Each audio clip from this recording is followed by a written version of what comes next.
The following program, JTV, is rated M for mature audiences. It contains coarse language.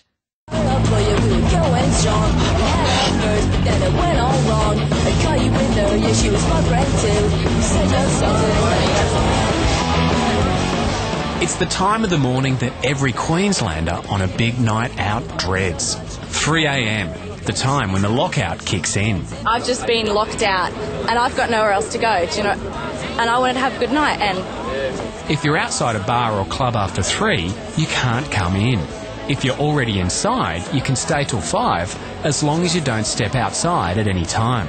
So why can't these guys go in and have a drink? It is about stopping the movement of drunken people from one nightclub to another, so you haven't got a whole lot of inebriated people on the streets creating, getting themselves into mischief. They're in the clubs or else they're going home.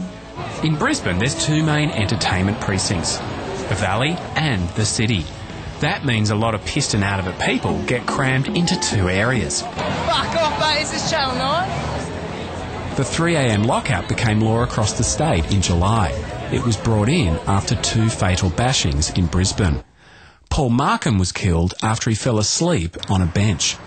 Someone came along with somebody else and saw that he had some flash-looking shoes that they felt like taking, walked away and then decided that wasn't enough. They'd go back and check him out, and the other guy hit him. My brother slumped over and it had snapped his vertebrae in the back of his head. His blood went into his head and they left him there just gargling on the street. After horrific incidents like this, most people agreed that something had to be done. There was a reasonably large public outcry about people being hurt or killed, and they had to be seen to do something, and I think that was an easy way out. Why do you think it's an easy way out? Well, it doesn't require much in the line of resources, police, money. Well, it's not just a PR exercise. It is about improving the safety for everyone who wants to go to nightclubs and make sure we can keep these areas and their enjoyment as safe as possible. But it doesn't cost you anything, does it?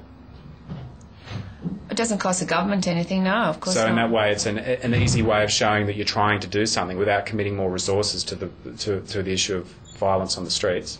Oh, well, we are committing a lot more resources to the issues of violence on the streets. We're increasing police numbers every year. This year we'll increase them by another 350. The lockout is just one element of the Queensland Government's plan to deal with violence on the streets. They've tightened liquor laws, want more CCTV, and have brought in the police brawler van.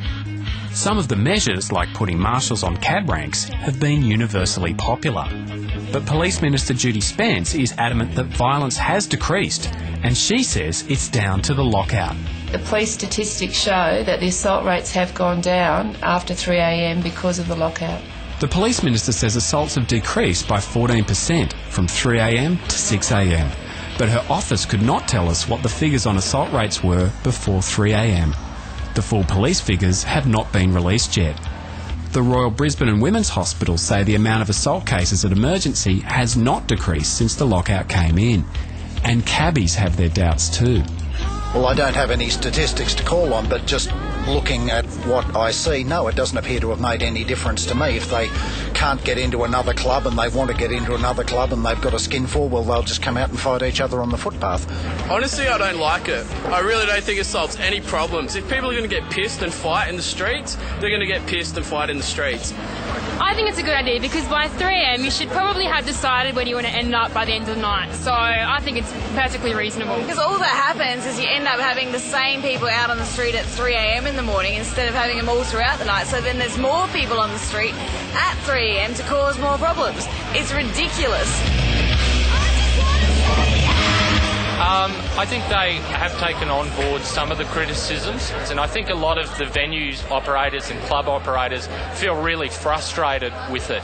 And, I'd encourage them to keep lobbying the government because what's happening now, it's not good for tourism. You look at the Indy Carnival, they've got an exemption on the 3 a.m. lockout, and I think that's an indication that the government recognise that